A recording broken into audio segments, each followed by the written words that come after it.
This is an unsponsored video that contains products provided without charge by the manufacturer for demonstration purposes. All opinions are my own.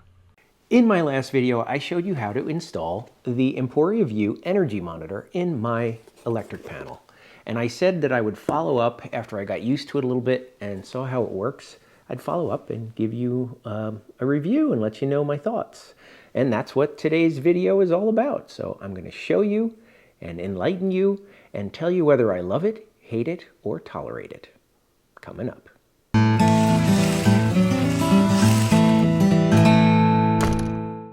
Welcome to HandyDadTV. I'm Chris Hyder, your virtual dad in the cloud, and I'm going to tell you today my thoughts on the Emporia Vue energy monitor. Now you can see here in this diagram on the back of the box that the Emporia Vue is installed as this little box that gets installed inside your electric panel, and minimally it has these two sensors that go on your mains at the top, and you could potentially have other sensors for each one of the circuits. That's what I have. I actually have the option with 16 different sensors, so I have monitoring going on 16 of my circuits.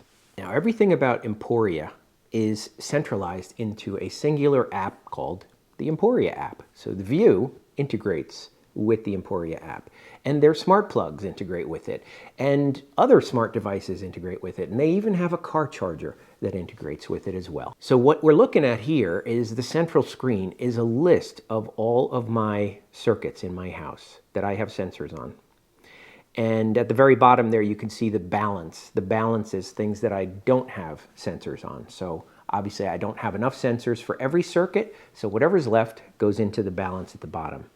And you could see there's a time frame down the bottom here. I have it currently set for seconds, but I can change it to minutes, I can change it to hours, and it shows me, right now it says energy use in kilowatt hours at the top. It shows me for every one of these how many kilowatt hours have been used in the past hour. Down the bottom you can see there's four big icons. If I just click the graph icon, that is my entire house graphed. Okay, whatever I click on, it shows in graphs. So I'm going to go back to home, and let's just say I'm going to click on the furnace. Now, clicking on the furnace, this shows me a graph of the usage for the furnace every hour. So that's this circuit. And you can clearly see a trend here. It runs a lot in the morning to heat the house up and doesn't run that much at night right now. And I can scroll and see what it's done over the past several weeks. I've had this installed for about 5 weeks now. And so, but you can go by day, you can go by week, you can go by month, and you can even go by year. But of course, I don't have that much data in here yet, but I will. So that's the furnace, and I can do that on all of them. This is my refrigerator in the kitchen. I also have another refrigerator in the garage. Now, in addition to showing the energy usage as kilowatt hours, you can pull down on this menu up the top here, and under unit of measurement you can see all the different unit of measurements here, or units of measurement. The most popular ones that I use are either watts or dollars. Now dollars is really pretty cool because it allows me, like I just switched it to month, it allows me to see exactly what every one of my circuits is costing me on a monthly basis. That's pretty neat. Now, where does it get the electric charge from? Well, you can either enter it manually, or you can put in your location, select your provider, whoever your electric company is, and then select your rate plan, and it knows all the rate plans. So that's exactly what I did, and that's how I got my electric rates in here. So now you can see my furnace costs me $3.73 last month to run. Pretty cool. Actually, that's the current month. If I go into the graph, you'd be able to see. Here you can see that's actually the February consumption, which is the month that I'm in right now. But last month you can see it was $6.08, okay, to run my furnace.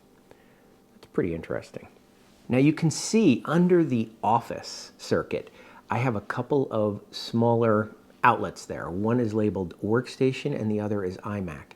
The reason for that is when I first got this system installed, I noticed an awful lot of usage coming from my home office. Now granted, I have networking equipment in there and I have a laser printer and I have a couple of computers, but I wanted to break down and figure out which computers were costing me how much. So I took my iMac and the speakers and I put those together in this is a smart plug that's provided by Emporia. These are not only smart plugs that you can have things turn on and off remotely or by schedule or manually yourself. There's a little button on the side. But they are also mini energy monitors.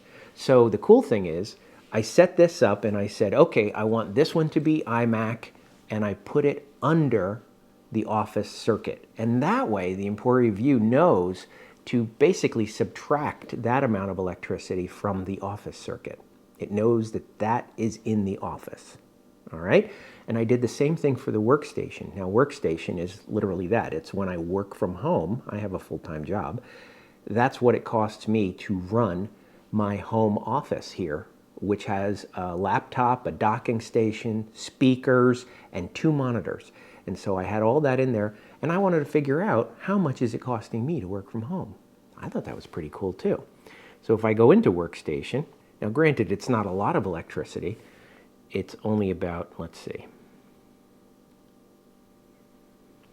the maximum I had there was 62 cents in 1 week. And that was at the end of January. And now that I've been going back into the office, it's costing me a little bit less because I can shut that off when I'm not working. One other feature, if you're not really happy with their graphs, the built-in graphs here, is you can come in here and you can click on this button. It says Export Raw Data to CSV. CSV is a comma-separated value file. That allows you to open the data in Google Sheets or in Microsoft Excel, and you can graph it however you want. Another thing that you can do is there is a setting in here for notifications. Now, one thing that you can do about notifications, you can add alerts. And in that, you can select a specific circuit, and you can say, alert you if the consumption is higher or lower than a set threshold that you want. Now, why would you use that? Well, think about it. If you have a chest freezer down in your basement, for example, and you don't go down to it every day, would you know that it's not working? You can with this. You'd be able to tell that you don't have any consumption, meaning there's no electricity being used. Or let's say you have a certain threshold that it never goes above. And let's say all of a sudden it does go above. That's probably an indication that it's burning out, that it's using more electricity than normal to keep your items cold. It's probably going to fail at some point. Something to think about. Now, all this data is collected not in that little box, but it's collected in a cloud service that's free. It doesn't cost you anything. And that's where it can save all that data, and that's where you can get all these charts. And I fully expect that they are going to continue to enhance this app and provide more capabilities in the future.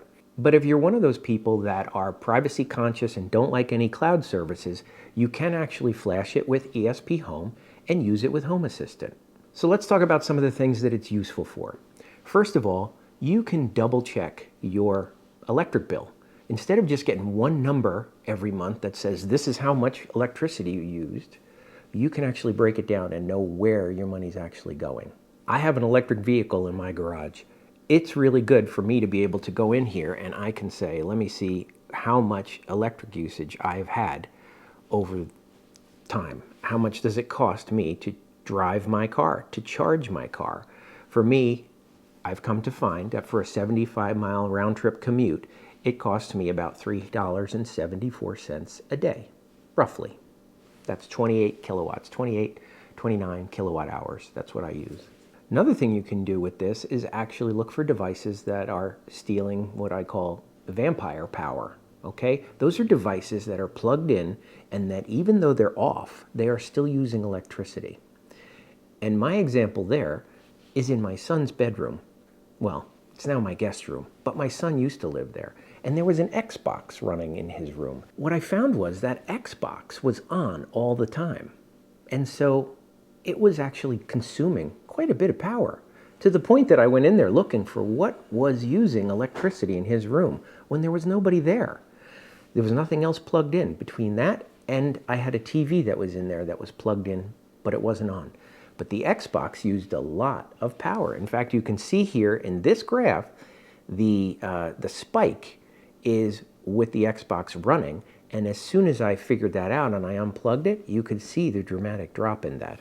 Hey, if you're a landlord, you could actually charge back your tenants for the electricity that they're using by showing them a report from the Emporia Vue. Pretty cool. So here's another example.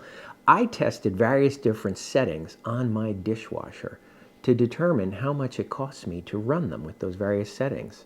And what I found was I tried with and without the heated drying, because I know that it's got this electric element in the bottom and it uses a lot of electricity. In reality, it was only saving me about 10 cents by not drying my dishes. So that's not worth it. I'll just let the, let the dishwasher do the drying for me. Now, it's not perfect yet, and there's definitely room for improvement in this app. One of the things that I'd like to see improved is I'd like this, instead of on a monthly basis being a calendar month, I'd like to actually be able to specify over a specific time period to make it match my electric bill, because my electric bill is not calendar based. Secondly, the other thing that it doesn't do at this point, but I'm sure they could do it in the future, is to show trends. That is, how much has my refrigerator run this month compared to last month or even last year? I think that'd be a really cool thing to do too. And I'm sure that's something that they can do in the future. So in summary, love, hate, or tolerate. You know, honestly, I'm a geek and I really love smart home devices and data. And so I really can say I love this device. I don't think it's very expensive. I think it provides a lot of insight, and that's only going to get better as it begins to collect even more and more data over time. No more am I ever going to get a high electric bill and go, what the heck did it cost me? What did I spend all that electricity on? And more things are becoming electric these days. And oh, by the way, this is even better if you have wind power or solar, because you can calculate how much you're actually earning by generating your own solar. It will deduct that right off of there. So I'll give it a love. So what do you think about the Emporia Vue? Is it something you'd ever try? Leave me a comment down below and give this video a thumbs up. And thanks for watching. I'll see you in the next one. If you are a DIY video creator struggling to find an audience, join HandyDadTV and get instant access to an established audience that will provide more views and income than you're getting on your own. Just go to HandyDad.tv/join for more information.